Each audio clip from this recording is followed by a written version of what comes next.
Bueno, pues cada sesión en la que avanzamos en el tema del diagnóstico de valores,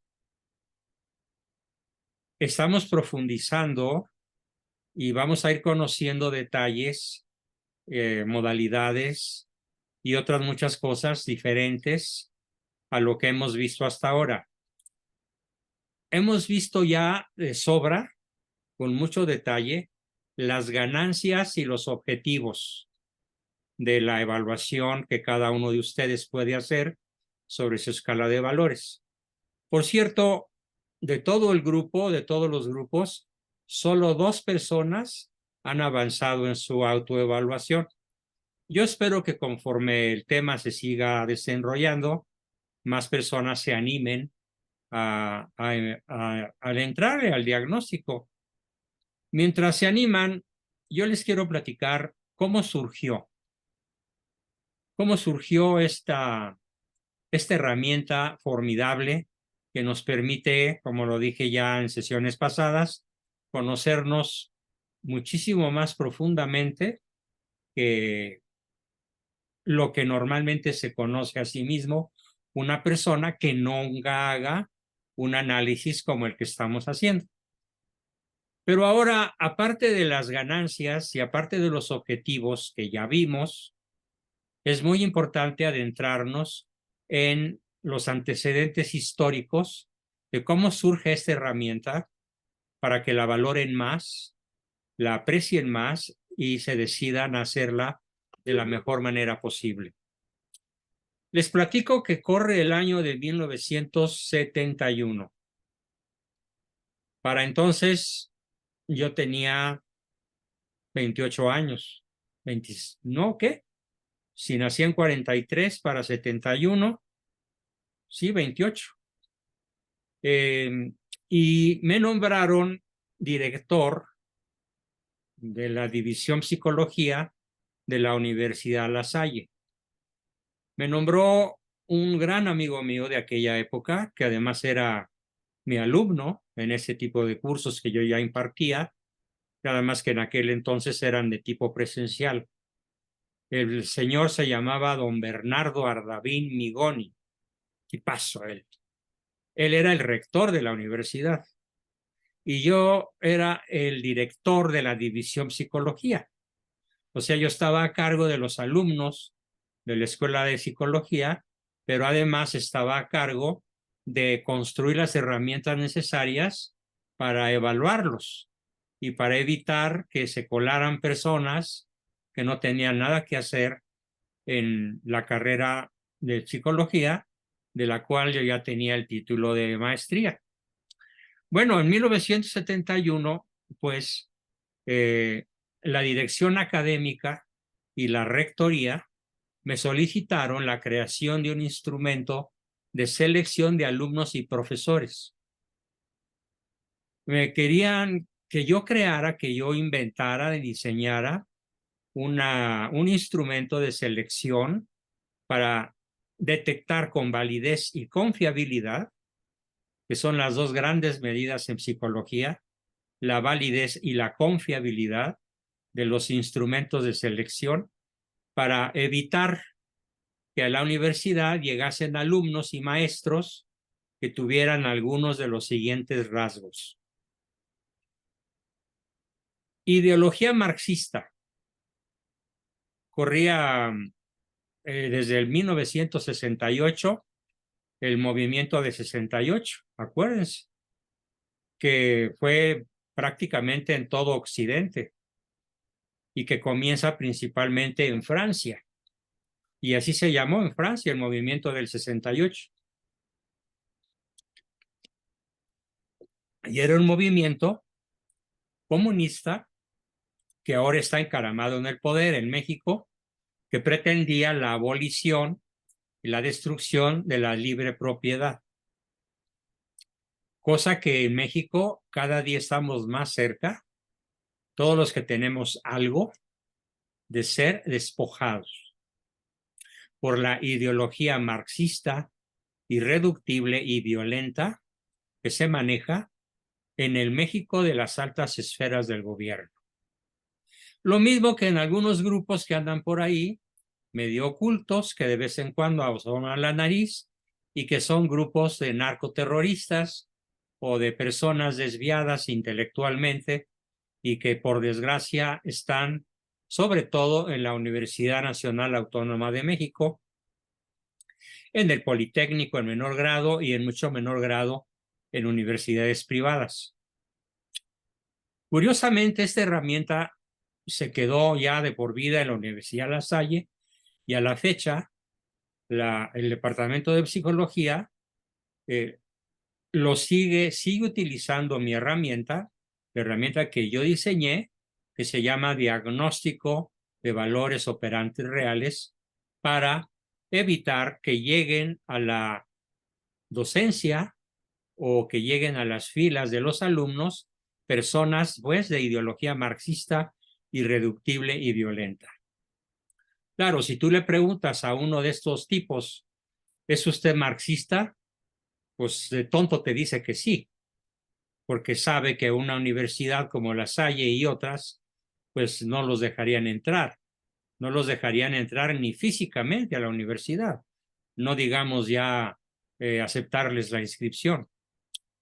Entonces, teníamos un problema de, ¿y cómo le hacemos para detectarlos sin que se den cuenta?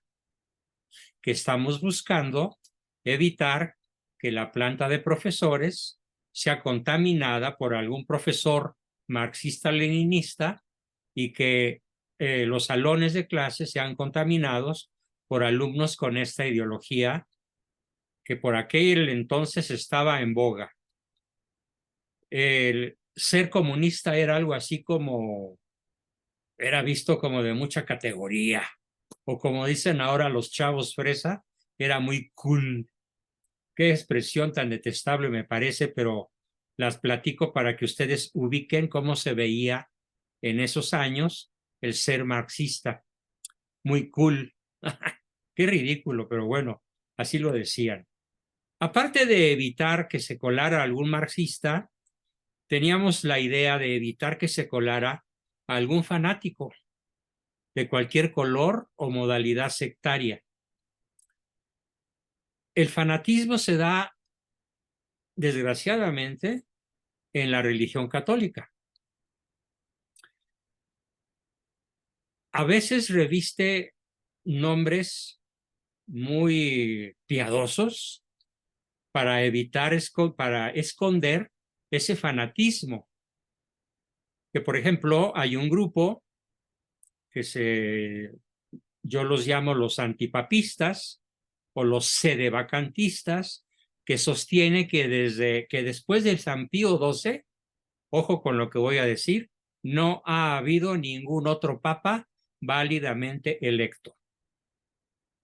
Porque desde Pablo VI hasta la fecha, todos dicen los sedevacantistas, son antipapas y no son auténticamente vicarios de Cristo, ni sucesores de San Pedro. ¿Qué buscábamos? Evitar que este tipo de fanáticos sedevacantistas, que ya existían y por miles o más, se metieran a la universidad a contaminar tanto la planta docente como el alumnado. Y por el otro lado, pues estaba la ideología contraria, ¿no? La ideología contraria que vendría siendo el ateísmo pleno, el ateísmo irracional. Ese fue el segundo tipo de personas que queríamos evitar que se colaran. Pero había un tercer grupo, que es el grupo formado por aquellos sujetos que padecen de incultura, que están por debajo de la línea media de cultura promedio del país. ¿Y saben cuál es la línea promedio cultural del país? Asómbrense. La línea promedio cultural del país es cuarto de primaria. O sea, lo que sabe un mexicano promedio sería como para pasar con un 6 las materias de cuarto año. Bueno, pues lo que queríamos era que personas que incluso no calificaran dentro de esa media, pues no entrarán a la universidad porque no queríamos, la universidad no se había inventado para rescatar burros, ¿sí? Como ese que anda por ahí con ansias presidenciales y que es un niño burro que cortó la preparatoria y se fue a Hollywood a hacer muy buenas películas, indudablemente cabe decirlo, pero que ahora, no contento con su éxito en el mundo del cine, está queriendo dividir el voto católico, el voto opositor. Bueno, pues no queríamos que muchachos tronados como él, como Verástegui, entraran a la universidad a hacer qué? A calentar una banca. Ese fue el tercer grupo cuya presencia queríamos evitar, ¿sí? Un cuarto grupo que queríamos evitar era el exceso de liberalidad en las costumbres familiares y sexuales. Las chicas de cascos ligeros y tacón alto estaban de moda. De hecho, los pasillos de la universidad tenían, en una ocasión me di la tarea de contar cuántos taconazos estaban pintados en las lápidas de cemento de las naves que conducían a los salones y a los patios de recreo. Bueno, pues en 1 metro cuadrado, no se los miento, había más de 1000 hoyitos de tacón de punta afilada, que era lo que estaba de moda en aquella época. Bueno, pero dejen ustedes lo del tacón. El problema era que el atuendo era completado con una minifalda que no dejaba absolutamente nada a la imaginación, más escotes pronunciados, o sea, un exceso de liberalidad en las costumbres, tanto familiares como sexuales. Todo esto venido de Francia, por supuesto, a través de la televisión, de los pseudointelectuales de aquí y de más allá, que pretendían que la mujer tenía que liberarse del yugo del varón y entrar a una era en la cual pudiera disfrutar libremente de su sexualidad sin ningún referente ético, moral o superior a su simple deseo. Bueno, no queríamos ese tipo de chicas y teníamos que buscar la manera de evitar que se metieran a la UNAM, a la universidad, perdón, a la Salle, tanto en la planta de maestros como entre el alumnado. Otro grupo que queríamos que no se hiciera presente era el tipo de personas que sufren o que sufrían graves afecciones en su estabilidad emocional porque venían de familias desintegradas o que sufrían una disfuncionalidad psicológica extrema y que por lo tanto presentaban cuadros depresivos o cuadros obsesivo-compulsivos o manifestaciones psicopatológicas de tipo histérico o distimias y otros problemas psicológicos. No los queríamos tampoco. Y se iba achicando el embudo. Y llegó un momento en el cual hacíamos la broma, bueno, pues que vamos a cerrar la universidad o le damos reversa a este proyecto de selección. Y el rector dijo, no, aunque seamos pocos, hay que continuar porque es la Universidad La Salle y el sello de catolicidad, el sello de cristiandad, no lo podemos perder por el hecho de hacer negocio. También buscábamos evitar el acceso de personas con un primitivismo y populismo cultural típico de nuestro subdesarrollo académico. En esa época, en 1968, todavía no se inventaba, todavía no se decía chairo. Lo que se usaba en aquella época era la palabra de 4 letras que tiene el significado perfecto de chairo y que era la palabra naco. Pero no nos referíamos al naco porque tuviera pocos recursos financieros, porque fuera pobre, no. El pobre tenía cabida en la universidad si podía pagar una cuota que generalmente se adaptaba a su situación económica, porque La Salle tenía un rubro muy importante de carácter contable para financiar a estudiantes de bajos recursos. Era una cuota para estudiantes de bajo nivel socioeconómico. No nos referíamos a eso, sino al extremadamente bajo populismo cultural. Ese que ahora es el azote de México y que se llama la chairiza, que pusieron ahí a uno de ellos en la presidencia, el bulto de Palacio. Pusieron al peor posible. Bueno, en aquella época se les llamaba, así como digo, nacos, pero nacos del espíritu, en donde el primitivismo y el populismo cultural eran típicos de estas personas subdesarrolladas académicamente, o ni siquiera desarrolladas en ningún sentido, pero que tenían un papá o una mamá que querían mandar a su hijo a la universidad y que mejor que una buena universidad privada para presumir. No queríamos tampoco eso. Y el último grupo cuyo acceso deseábamos evitar, ya lo mencioné, pero voy a mencionarlo nuevamente de manera especial, era el grupo de personas que podían estar practicando o distribuyendo o platicando o haciéndole propaganda a un ateísmo irracional, de carácter extremoso e incluso como militantes del ateísmo, que en esa década era el pan nuestro de cada día, porque estaba de moda. Estaba de moda el ateísmo a la francesa, ¿no? Entonces, si hubiéramos hecho esa misma selección en esta época, en el 2023,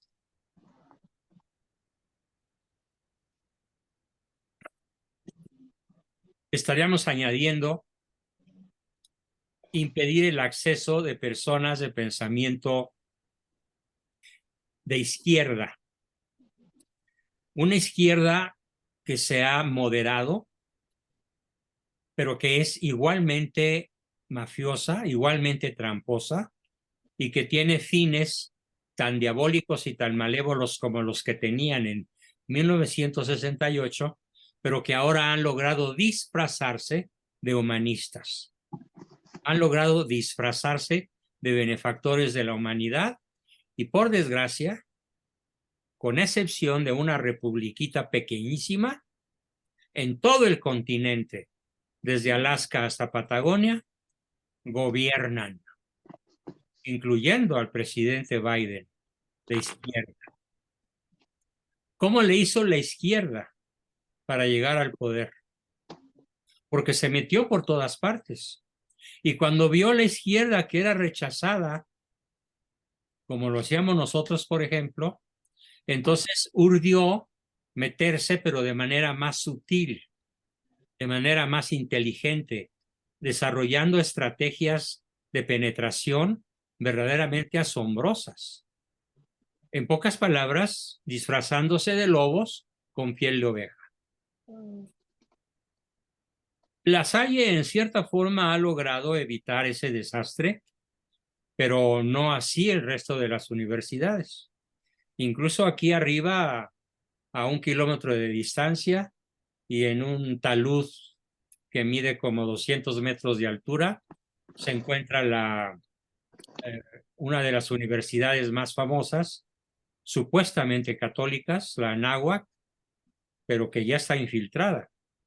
Y entonces allí me consta, porque conozco muchas personas que incluso son vecinos o conocidos, donde ya la ideología marxista penetró, el fanatismo de izquierda ya penetró, muchísimas personas hacen gala de erudición, pero son profundamente incultas. Lo predominante es un exceso de liberalidad en las costumbres familiares y sexuales. Muchos vienen de familias desintegradas, muchos practican un populismo cultural de bajo nivel y un 10 o un 15% del alumnado y un 2 o 3% de la planta de profesores practican este azote brutal que es el ateísmo irracional, extremoso o militante. Porque hay otro tipo de ateísmo, que es el ateísmo de buena fe. Son muy pocos los ateos de buena fe, pero esa buena fe va a ser premiada porque finalmente, por su misma buena fe, se van a dar cuenta de que el universo no tiene explicación sin un primer motor. Si eres un ateo de buena fe, te vas a convertir tarde o temprano. Pero si eres un ateo irracional, militante, nunca te vas a convertir. Tal vez ni siquiera en momentos anteriores a tu muerte. Bueno, pues todos estos grupos logramos cerrarles el paso de manera muy exitosa, de manera muy eficiente, de manera muy eficaz, valiéndonos del examen que de manera parcial muchos de ustedes ya comenzaron, o algunos de ustedes ya comenzaron a hacer. Y qué mejor que lo hagan, pues la mayoría de ustedes, porque la verdad ya hablé bastante de las ventajas que tendrían de hacerlo. Bueno, ¿y cómo le hicimos? Procedimos al diseño, yo lo diseñé, yo lo escribí, a la aplicación y la validación del instrumento. Este proceso de diseño, aplicación y validación nos llevó entre 6 y 9 meses de muy arduos trabajos. Se aplicó en la universidad con gran éxito y se cumplió casi totalmente con el objetivo de evitar el ingreso de las personas que ya describí. La población mexicana de aquella época, propensa a contraer esas infecciones del espíritu, era amplia y numerosa. Por cuanto estaba fresca y palpitante la oleada de movimientos revolucionarios mundiales del 68.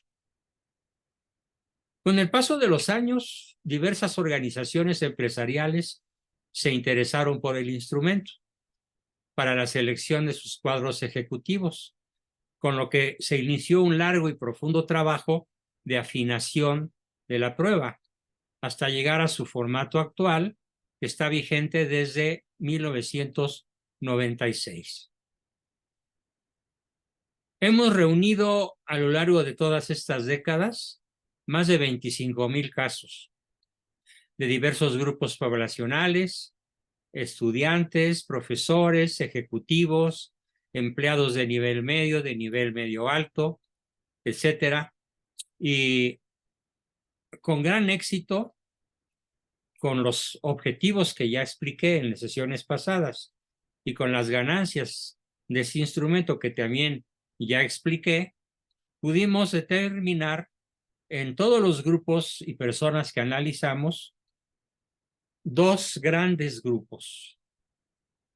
Cada uno de ustedes, a partir de este momento, en este momento, mentalmente, solo mentalmente, posteriormente, más que mentalmente, prácticamente, al contestar sus preguntas, se formaron el grupo triunfador y el grupo perdedor.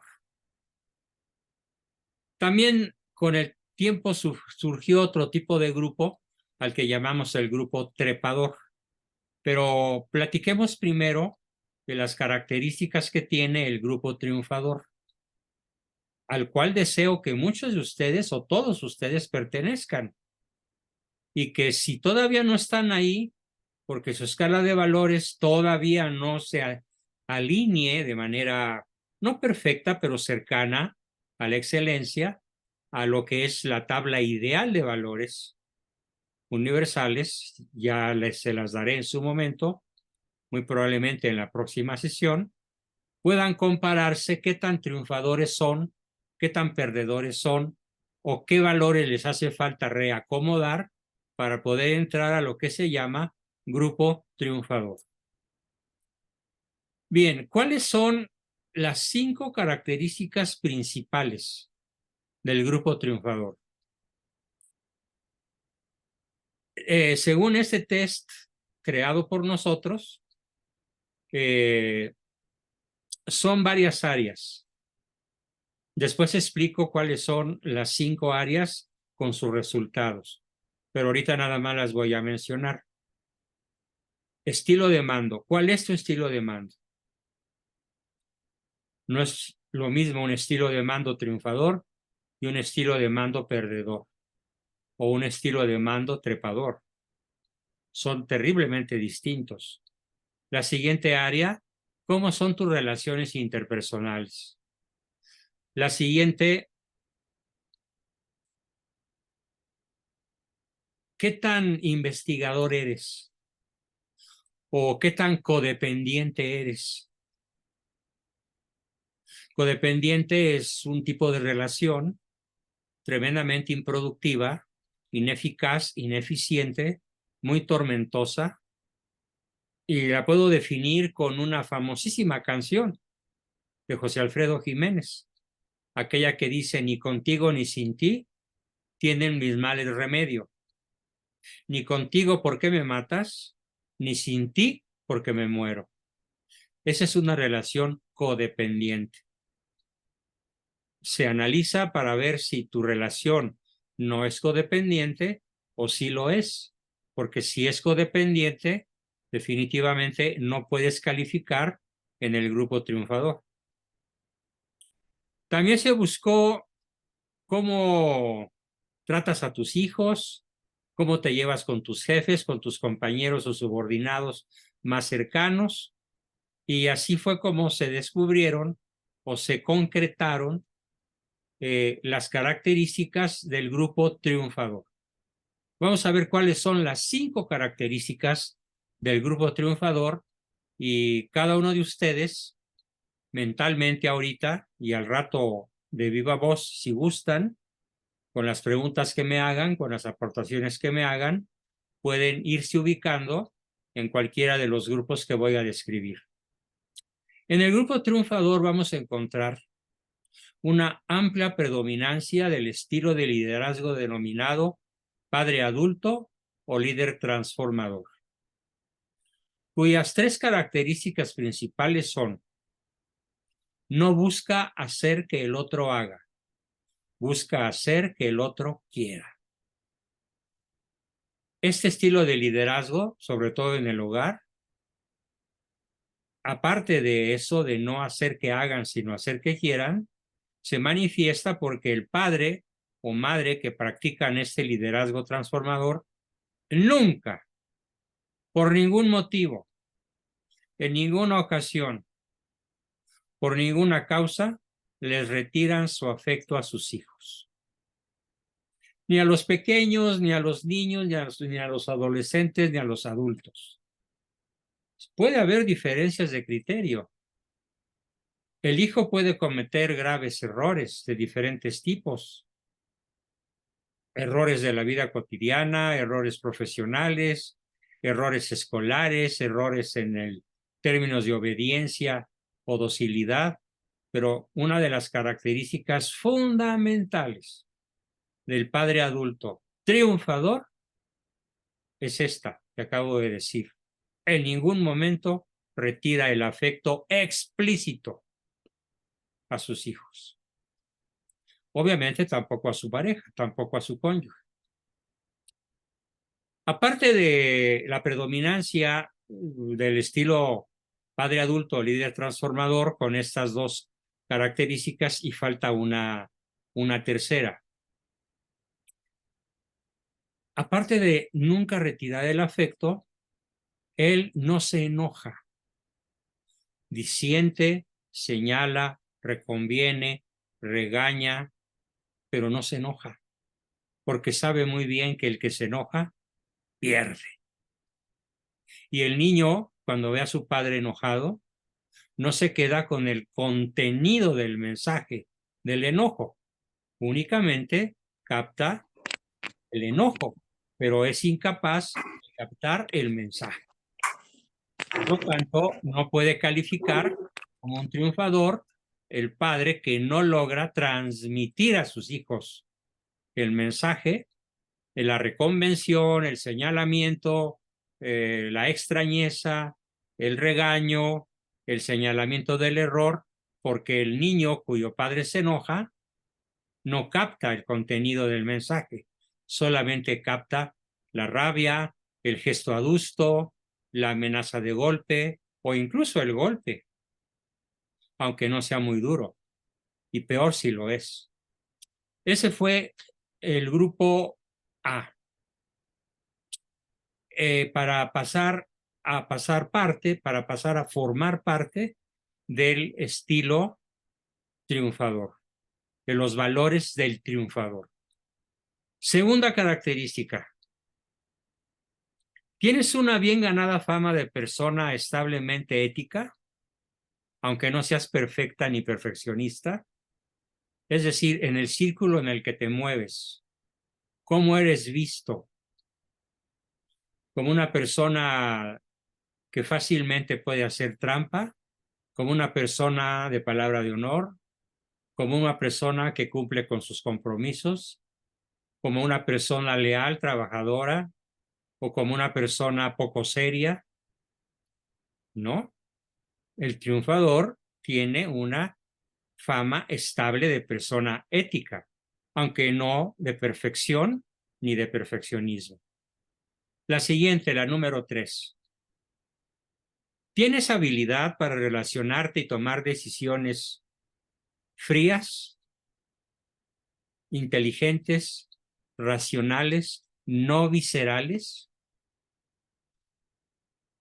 La mayoría de las personas que tienen un desarrollo vital perdedor se manifiestan porque no toman decisiones con las neuronas, toman decisiones con el corazón, con el hígado, con las vísceras, pero no con el instrumento principal que Dios nos dotó, que Dios nos regaló, para que nuestras decisiones sean inteligentes,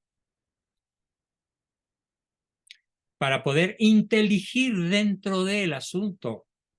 Para poder inteligir significa para poder leer dentro de la problemática y buscar no culpables, sino soluciones. Entonces, tienes capacidad para tomar decisiones dentro de lo que llamamos adulto técnico, o sea, no con el corazón, no con las vísceras, no con el enojo, no con la emoción, sino tomar decisiones cerebrales, decisiones drásticamente inteligentes. Estoy viendo en el panel a una personita a la que aprecio muchísimo, que esta mañana me preguntaba, me decía que pues que tenía todavía fuertes sentimientos de enamoramiento hacia un galán,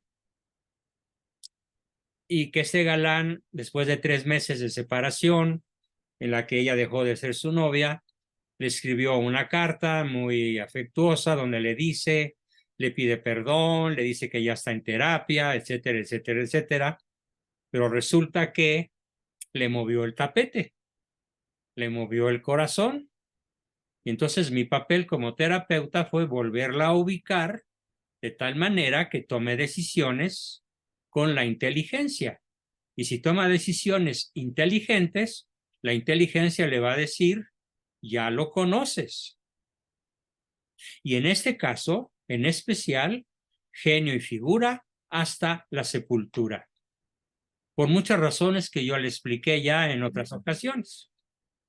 Pero no, cuando la persona no es racional, no es triunfadora, porque entonces va a tomar decisiones que lo van a arrastrar a situaciones que no pueda resolver. De hecho, tocando un poco de refilón el tema tan de moda de el asesinato cometido por la pareja del magistrado Jesús Ociel, me niego a llamarle magistrade, como lo hacen todos los medios. Se me quema la lengua nada más de decir un disparate como ese. La prensa da, eso sí, muy amplia explicación de que fue un crimen pasional entre ellos. Normalmente este grupo de personas nunca, es una característica que los sella, nunca toman decisiones racionales. los grupos LGTBI similares están acostumbrados a tomar decisiones viscerales, apasionadas, sentimentales, aunque sean irracionales. Y por esa razón, por cada asesinato que comete una pareja heterosexual, en el mundo heterosexual se dan hasta 400 asesinatos por razones de carácter pasional, en donde la inteligencia racional queda eliminada por el estilo de vida. Bueno, volviendo entonces a esta característica, el triunfador no se va a, aunque sienta ganas, aunque en un momento dado su inteligencia puede estar nublada, aunque en algún determinado momento la emoción parezca ganarle. Finalmente el triunfador lo piensa y lo decide éticamente, fríamente. La ética subordina la técnica. El deber ser subordina el mero hecho de hacerlo. Pero esas son dos características fundamentales. Eres una persona ética y como eres una persona ética, subordinas tus acciones racionales al sentido de la ética, entonces se puede decir que estás desarrollándote dentro del grupo triunfador con los valores que vamos a ver que son practicados por las personas que viven de manera triunfadora y que por lo tanto van a alcanzar su fin último, el fin último de la vida, ese que repetidamente he mencionado ya, que consiste en la posesión beatífica, en mirar a Dios cara a cara, conocerlo como Él se conoce, amarlo como Él nos ama y conocer y amar la creación entera al nivel que Él la conoce y la ama. Solo un practicante de los valores universales, en la escala como la voy a referir en la próxima sesión relacionada con este tema, que será el lunes, solo un triunfador que tiene una escala jerárquica de valores adecuada al fin último podrá alcanzarlo. Porque cuando los valores prácticos, los valores operantes no están alineados a alcanzar el fin último, entonces esa persona no pertenece al grupo triunfador, porque en realidad nunca va a triunfar. Aunque gane todo el oro del mundo, aunque gane toda la fama y el poder, de nada le sirve al hombre ganar el mundo si pierde su alma. El triunfador entonces se queda con el marcador final a su favor, porque muere en amistad con Dios y en amistad con su prójimo. Y la última característica, probablemente la más difícil de todas, y no me refiero a ustedes 50, a veces 60, a veces un poquito más, a veces un poquito menos, que tienen la característica sobradamente probada de ser niños investigadores. Si a ustedes no los moviera el afán de saber, si a ustedes no los moviera el afán de aprender, si ustedes no estuvieran aquí por el deseo de conocer, ya no estarían. Cualquier pretexto hubiera sido suficiente para abandonar el grupo, y no solo el grupo, sino simplemente abandonar el deseo de aprender cosas que, como ustedes lo pueden constatar, sesión tras sesión, solamente aquí pueden ir aprendiendo. ¿Por qué? Pues porque en las universidades no se enseñan, en las escuelas medias mucho menos, y es muy difícil encontrar un libro por ahí en alguna biblioteca que hable de todo lo que aquí estamos aprendiendo. Felicidades por pertenecer evidentemente al grupo que sí practica el egoestado que llamamos niño investigador. Ese niño investigador que todos tenemos en el interior y que se caracteriza primordialmente por el afán de aprender. Bien, pues estas son las 5 características del grupo triunfador y veremos cuáles son sus valores y vamos a ver también después cuáles son las características del grupo perdedor y cuáles son sus valores y sobre todo sus antivalores o contravalores. Hasta aquí llega la exposición del día de hoy y pasamos enseguida, como siempre, a sus preguntas, comentarios, dudas y aportaciones.